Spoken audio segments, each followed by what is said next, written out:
Shabbat Shalom, everybody. It's great that we can be together tonight. It's great that we can be together tonight because, this is really a troubling time in history. And our wonderful Beth community kind of holds us together. It really holds us together and provides comfort and support, even through very difficult times. Now, I've been a rabbi for almost 2 years now. And if people are keeping track, I very rarely talk about political things. Just not my thing. But tonight, I have to. It's too much. It's too much now. I've gotten to the point where I just have to speak about political things, even though it's not my usual default position. Because there's so many things that are going on in the world, both in the United States and in the beloved country of Israel, that are troubling, that are really frightening and troubling. Let's start with just one thing that's just really amazing.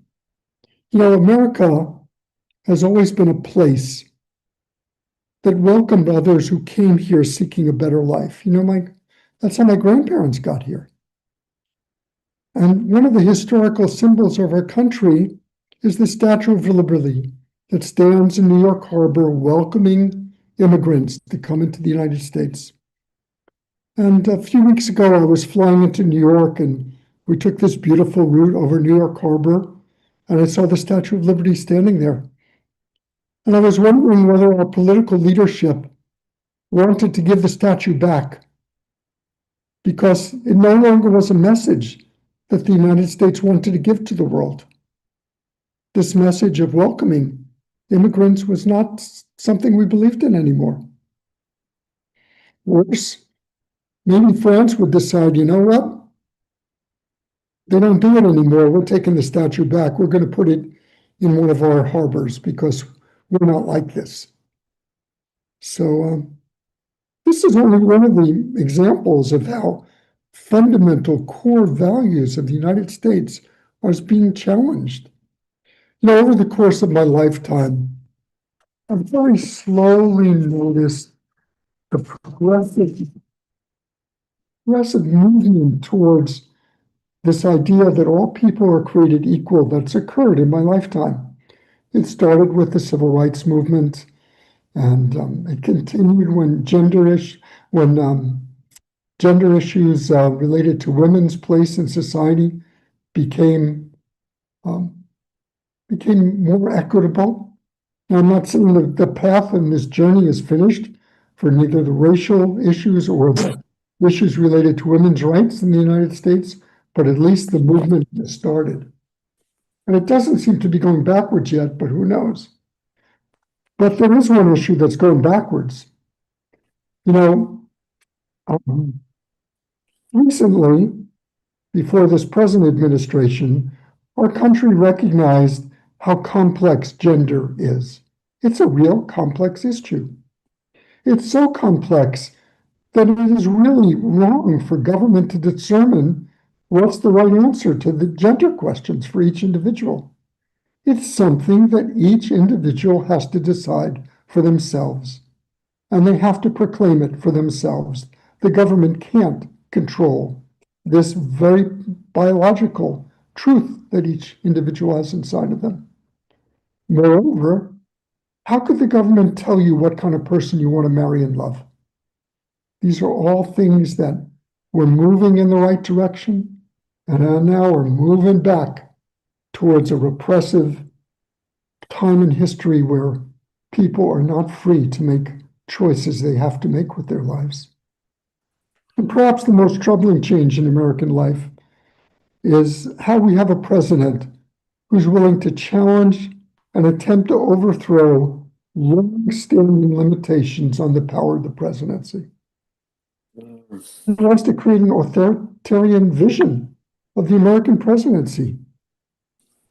This affront to American values has been so extreme and persistent that now millions of people are beginning to gather on the street and protest.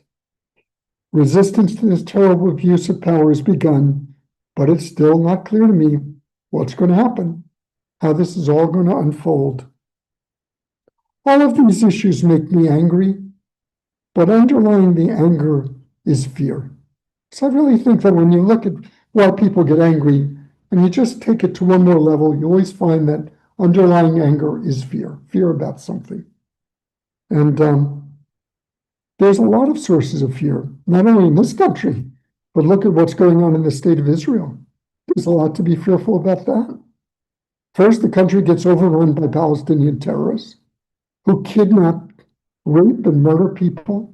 And they kidnap some of the people who even supported their cause. And these kidnapped people have both been murdered or is still in captivity. And then we have the situation in Gaza. Of course, the Israeli reaction to what had happened was predictable. Yet, when we watched TV and we saw the chaos and the trauma, we couldn't help but be moved and traumatized by everything we saw. It was terrible to watch. And it continues to be terrible. It's not a good solution. All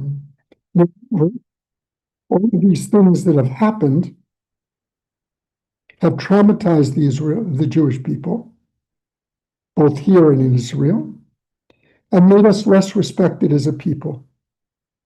We're less respected as a people who believed in peace and justice. Some of our rabbis marched in civil rights movements, participated, and were main leaders in that. But now, I'm not sure if people believe that that's what Jewish people believe in anymore. We're less safe. Dormant anti-Semitism that's always been present is much more overt now. Years ago, and even not that many years ago, it was unheard of to need an armed guard outside of a synagogue. It was unheard of. And now, even our little congregation, Beth, with no sign that says who we are and that we're meeting there, needs an armed guard to feel safe. Terrible. Terrible. And just this week, another thing to be fearful about. The very safety of the state of Israel is in question with this war in Iran. We really don't know what's going to happen. What's going to happen to Israel? What's going to happen to Iran? What's the end point? It raises a lot of fears. We have fears about our country, and we have fears about the blessed state of Israel. So now I've given you the background. Why am I talking about this? I'm talking about this because even the Torah recognized the terrible effect fear can have on people.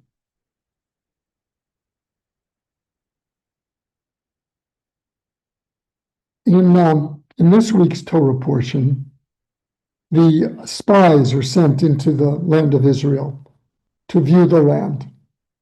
And 10 of them come back with a terrible report. They say, the promised land, the land that we were promised by God, there's no way we can be there. It's inhabited by giants and we're grasshoppers. And there's fortified cities, and we'll never, ever be able to go there.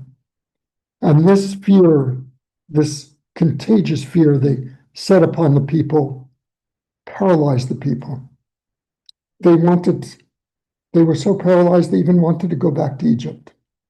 They couldn't move forward into the promised land, despite all the miracles they'd seen God performed for them to allow them to get to this place. So this evening, I want to talk a bit more about fear, to help us understand it and to understand how to use it. Of course, I'd like to tell everybody, don't be afraid. Nothing to be afraid about. But that's just not the way we're built. Fear is it's a natural part of who we are. But there are constructive and destructive ways to use fear. So let me give you some examples. When we use fear to seek new ideas, new ways of doing things, that's constructive fear. Like the young kid, you watch kids in the playground, they see a climbing apparatus, And they get up there and they fall right away. And they get up there and they fall down right away again.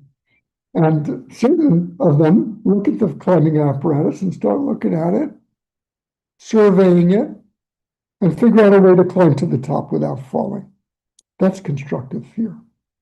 Or someone who's in an industry or a business, and it looks like the business is going to go belly up. He doesn't stay in that job. He starts to look at what's available outside of the job before he gets fired, and he has to figure out what to do. He used the fear of being fired to be constructive. But just like there's a light side of everything, there's a dark side of everything. And there's certainly a dark side of fear. When we become paralyzed by fear, like the Israelites did on the border of the promised land, then fear is destructive. That's what the fearful report about the Canaanite nation did to the people of Israel. For years, I worked in a medical practice that was successful. I had a good reputation. I was very busy. I was economically very successful, but I really didn't like what I was doing. I was miserable. I didn't like being a doctor. And for years, 20 years, I stayed in this practice because I was too afraid that I would ever succeed in the ways I was succeeding in that medical practice. And it took me 20 years to develop the courage to change my medical practice, and finally embrace something that suited me. And boy, am I glad I did, because those 10 years I practiced in this other environment made me realize why I wanted to be a doctor from the time I was a little boy of 12. It was a wonderful, wonderful time of my life. But I look back and say 20 years paralyzed by fear. So as I said earlier tonight, there's a lot to be afraid of in today's world. And my hope is that we won't be paralyzed by this fear, but we'll use it to be constructive. My hope is that these very, very difficult times will lead us to seek new solutions to these issues. You know, I'd love to say, okay, this is what we should do about this, and this is what we should do about that, and this is what, but they're too complex issues. I don't have an answer right now. But I do recognize that it's something I have to deal with, that I can't sit on the sidelines. I have to decide what to do. Now, there are little things I've committed myself to doing. You know, I always try and be a good person and be nice to the people I meet and make the world a better place in the little ways I can by being friendly, smiling, helping, reaching out to people, doing the kinds of things that are fundamental. But I've made that even more of a promise to myself, that I'm going to do those little things to make the world a better place, and hope that that energy spreads out and calms some of the fears that are rising. I'm not a big one for protest marches, but I'm feeling more and more compelled to join that protest march on July 4th that's being planned to express our distaste with the way the presidency is being kidnapped by the present political leader. So each one of you might have a different way to deal with this, but what I want to really hope and express is that we'll all work at this and not just say, oy vey, oy vey, oy vey. You know, it's okay to say oy vey, but then you have to say what next? What next? And I think it's really important for all of us to think about what next we each want to do about this. It could be volunteering in political organizations. It could be just making sure that you vote. It could be talking to your friends about this and getting more enthusiasm towards the right political points of view, or at least what we think is the right political points of view. But we really can't be paralyzed. We have to move forward constructively. So, you know, The bottom line is the Jewish people have survived and thrived through many calamitous periods of history. We've had exiles, we've had pogroms, we've had a Holocaust, and you know what? We're still here. Here we are on Friday night, gathered together, expressing our Jewish identity. We remain strong because we're an enduring and supportive community. And we're all part of a great historical movement that will continue not just tonight, but next Friday night and the Friday night after, and continue and continue and continue and continue. Though the world seems to be filled with chaos, and it is filled with chaos, each one of us is not. Each one of us is whole, complete, loved, held by the loving energies of the universe. We're not grasshoppers. We are people that have been a blessing to the world. And we will use these fears constructively. We might not have all the answers, but we will continue to seek them. We'll use these fears to remind us of how important it is to be good people, people of integrity, people who love truth, and people who love justice. And most of all, compassion. Shabbat Shalom.